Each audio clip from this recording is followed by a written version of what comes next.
और इसके लिए हम जिम्मेदार हैं, कोई दूसरा है नहीं। इसलिए आपने क्या झूठ फैलाया? सर्वधर्म संभाव। वाह, क्या महान बात है। ये सर्वधर्म संभाव की भावना कहां से लाए थे? कहां लिखा था? अब इस पे बहस होगी तो लोग कहेंगे देखिए साहब ये कट्टरवादी है। मैं झूठ मेरे अपनों ने फैलाया हो या परायों ने फैलाया हो, उसका विरोध पूरी ताकत से होगा, उसको एक्सपोज पूरी ताकत से करेंगे। जब सारे धर्म एक से नहीं है तो सर्वधर्म संभाव की बात कैसे हो सकती है? ये झूठ, ये बेईमानी, ये कायरता से भरा हुआ मक्कारी भरा शब्द है। क्योंकि आप महान हो सकते हैं, आपकी संस्कृति महान हो सकती है, आपके विचार उच्च हो सकते हैं, लेकिन जब समाज भीड़ तंत्र में बदल गया हो, जब समाज सड़कों पे निकल करके कब्जा कर ले, भारत की पार्लियामेंट को न माने, कोर्ट को न माने, घरों में घुस के कब्जा कर लें, सरेआम मर्डर कर दें, कोई एफआईआर लिखने वाला नहीं है, तब आपका आदर्श आपको नहीं बचाता। यह आदर्श तभी तक ठीक है जब समाज आदर्श होता है। तो ये जो पुलिस जिससे हम उम्मीद करते हैं, ये जो जुडिशरी है जिससे हम उम्मीद करते हैं, ये एक आदर्श व्यवस्था के हिस्से हैं। इसलिए भीड़ तंत्र और एक जिहादी मानसिकता से जब आप खूनी संस्कृति से लड़ रहे हो तो आप आदर्श से नहीं बचने वाले हैं। आपको यह पाखंड करना है, करिए कि आप हमारे गले काटते रहिए, हमारा एक गाल पे चाटा मारेंगे, हम दूसरा गाल दे देंगे, फिर तीसरा दे देंगे, फिर चौथा दे देंगे, हम पिटते रहेंगे, लेकिन हम पीटने वाले को थका देंगे। तो आप शुद्ध रूप से कायर हैं और बेहया हैं। और जिन्होंने यह कहा वो भी मक्कार थे, कायर थे, झूठे थे, फरेबी थे। और ऐसी कोई भाषा अगर आप अपने परिवार में बैठ के बोलते हैं तो आप भी उसके भागीदार हैं। इसलिए आप चाहते ये हैं कि बड़े बड़े महान लोगों की कहानियां सुनाई जाए। भगत सिंह कौन थे, राजगुरु कौन थे, सावरकर कौन थे, ऊधम सिंह कौन थे। हम कहानी सुनाते हैं, बच्चे से ये नहीं कहते बेटा कभी ऐसे बनना ना, ऐसे मत बनना। बनना मक्कार किस्म के चाचा नेहरू, सत्ता लो फिर बेटी को दे दो, देश को बेच डालो। हम चाहते ये हैं अंदर से। हमने कभी अपने बेटे को सुभाष चंद्र बोस, वीर सावरकर, छत्रपति शिवाजी महाराज बनने की कभी हमने उसके इंस्पायर नहीं किया। और चाहते हैं देश बचाना है। तो देश बचेगा कैसे? नारों से, मंत्रों से, मंदिरों से। अगर यही बात थी तो कुछ गुंडे अफगानिस्तान से चल के, कुछ गुंडे, कुछ लुटेरे, जैसे आज माफिया हैं बहुत सारे, पूर्वी उत्तर प्रदेश में हैं, जिनके रिश्तेदार भारत के उपराष्ट्रपति बन जाते हैं। सिवान में एक माफिया डॉन है, रामपुर में एक माफिया डॉन है, हैदराबाद में एक माफिया डॉन है। इन्होंने पॉलिटिकल अपने ऊपर एक नकाब लगा रखा है ताकि समाज में हमारी मक्कारी, झूठ, फरेब और हमारे मंसूबे पता न चल पाए। लिहाजा हम उन बातों को जोर जोर से कहते हैं और अपने बच्चों से कहते हैं, दूसरों से कहने की हिम्मत नहीं है। दूसरों से हम नहीं कहते। इसलिए हमने कहा कि सारे धर्म बराबर हैं, जो दुनिया का सबसे बड़ा झूठ है। और इस झूठ को फैलाने में 99 नहीं 110% हिंदू शामिल है, सनातनी शामिल है। मैं राजनेताओं को बहुत जिम्मेदार नहीं ठहराता हूं। राजनेता कोई भी हो, कैसे भी हो, वो सत्ता पे आते हैं, उन्हें एक संविधान की रट लगानी है, संसद चलानी है, किसी का वोट लेना है, किसी को गिराना है, आपको बांट देना है, अगड़ों में बांट देना है, पिछड़ों में बांट देना है। वो तो राजनीति करने आए हैं, करेंगे। लेकिन आपने क्या किया? आप अपने कर्तव्य बोध की बात करिए ना। आप अपनी जिम्मेदारी से क्यों भाग रहे हैं? आपका काम है पैसा कमाना, बड़ी गाड़ियां खरीदना, बड़े मकान बनवा लेना, और अपने आप को नहीं, हम तो भाई ठीक है, देखिए भाई हम नहीं चाहते हैं कि कोई झगड़ा हो। आप झगड़ा इसलिए नहीं चाहते हैं कि आपको पता है कि आप प्रतिकार करेंगे। अगर गलत बात को गलत कहेंगे तो बाहर जो खड़ी हुई 3 गाड़ियां हैं उसमें कोई आग लगा देगा। तो आप समझौता करते हैं, नहीं सब ठीक है, वो भी अच्छे हैं। और देखिए सारे धर्म जो है वो शांति की बात करते हैं, ये भी मक्कारी की बात है। और ये बात उनके लिए कहते हैं जिनका मजहब शांति की बात ही नहीं करता, जिनकी किताब में साफ साफ लिखा है हम इससे अलग नहीं हो सकते, आपको हमारे साथ समझौता करना है करिए, हम नहीं करेंगे। लेकिन क्योंकि आपने अपनी सारी संपत्ति बना ली है तो अपनों को तो दूर कर दिया है आपने। ये यादव है, ये दलित है, ये ठाकुर है, ये ब्राह्मण है, ये छोटा है, ये बड़ा है, अब आप क्या करें? तो आप उनसे समझौता करते हैं। ऐसा ही समझौता कश्मीर में कश्यप ऋषि के वंशजों ने कर लिया। करोड़पति लोग थे, महाज्ञानी लोग थे, संस्कारों में बहुत अच्छे लोग थे, सत्ताओं के ऊपर बहुत दिनों तक बैठे,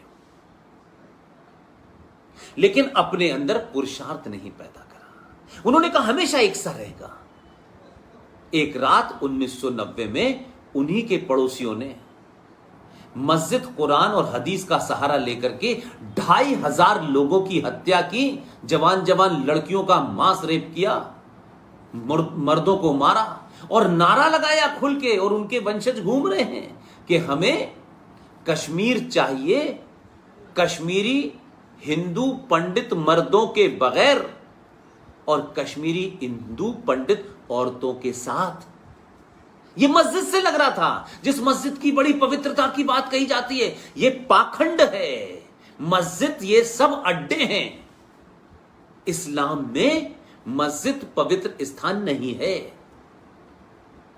लेकिन हमने क्या कहा, मंदिर हो मस्जिद हो सब बराबर हैं। ये फिर झूठ है। मंदिर हमारी आस्था का केंद्र इसलिए है कि मंदिर में मूर्ति की स्थापना एक विधान से होती है।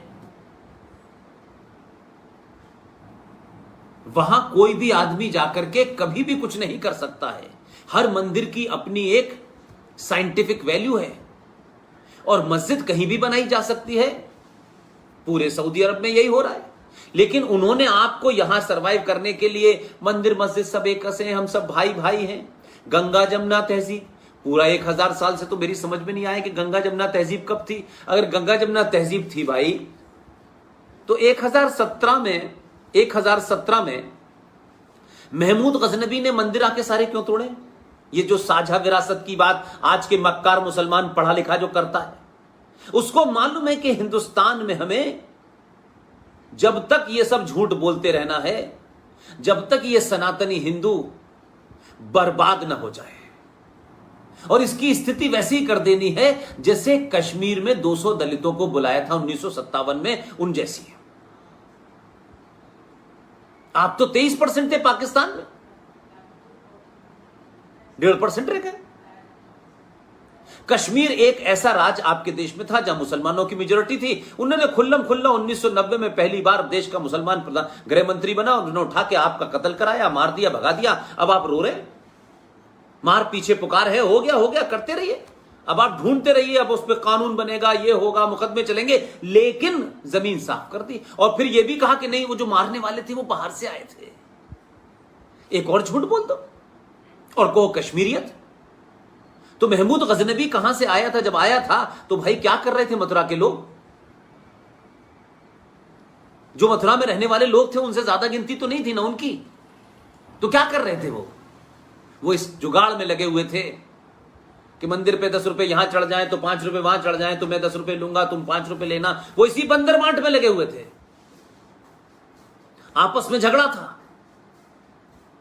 तो 1024 में वही शख्स जिसने मथुरा के सारे मंदिर तोड़े, 1024 में सोमनाथ आया और कोई लाखों हजारों की भी भीड़ उनके साथ 25, 30, 40 लोग थे। अफगानिस्तान के गजनी शहर से चला आ गया, वहां छोटा सा भी उसका कोई नाम लेने वाला भी नहीं है, वो वहां का हीरो भी नहीं है। लेकिन आपकी किताबों में आजादी के बाद इन मक्कार वामपंथी इतिहासकारों ने उनको ऐसा बताया कि जैसे अगर वो भारत में ना आते तो भारत के लोगों को न खाने की तमीज थी, न पीने की तमीज थी, न सुबह कहीं जाने की तमीज थी। ये सब ज्ञान उल्टा, ताकि आप अपने पास्ट पे कुंठाग्रस्त होते रहें। इसलिए ये जो मानसिकता है, और अभी हम निकले नहीं हैं, अभी भी हम उसी में रहना चाहते हैं। मैं कमेंट पढ़ता हूं लोगों के, ये बांटने की बात करते हैं, तो 47 में किसने बांटा? हम तो थे नहीं। 71 में किसने बांटा? हम तो थे नहीं। तब कौन बात कर रहा था?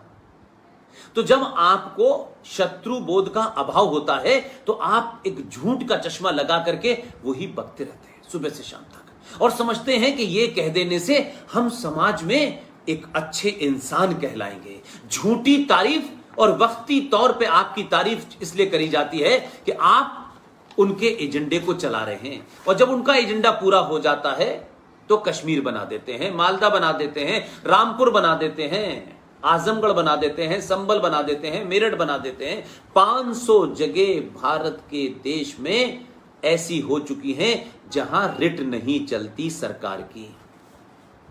हम सुनना ही नहीं चाहते और देखना ही नहीं चाहते, हमने आंख बंद कर लेते हैं और सोचते हैं हमने आंख बंद कर ली इसलिए कुछ हुआ ही नहीं। इसलिए फिर एक के बाद एक नया पाखंड गढ़ते हैं, और उसमें एक हमने अपना एक नया पाखंड गढ़ा है। वो पाखंड क्या है? हम विश्व कुटुंब की बात करते हैं। सारा संसार हमारा परिवार है। अपना परिवार तो अपना है नहीं, अपना घर तो जो अपना है वो सुरक्षित नहीं है। लेकिन हमने ऐसा कर दिया है कि न होगा बांस न बजेगी बांसुरी। हिंदुओं को लगा दो इस काम पे, सनातनियों को दे दो ऐसा ज्ञान, बस वो गए। सारा विश्व हमारा कुटुंब है। अपने सगे भाई और सगी बहन को, अपने भाई को, अपने पिता को जो समाज छोटी छोटी बात पे मर्डर कर देता हो, जिस समाज में जैसे जैसे उस समाज के लोग सनातनी जैसे जैसे पैसा कमा करके बड़े होने लगते हैं, वही लोग अपने माता पिता को वृद्धाश्रम छोड़ आते हैं। और आप इस बात को, मेरी बात पे यकीन न करें तो जरा घूम के देखें कि 47 से लेके 2020 तक पूरी देश के अंदर कितने सारे अनाथ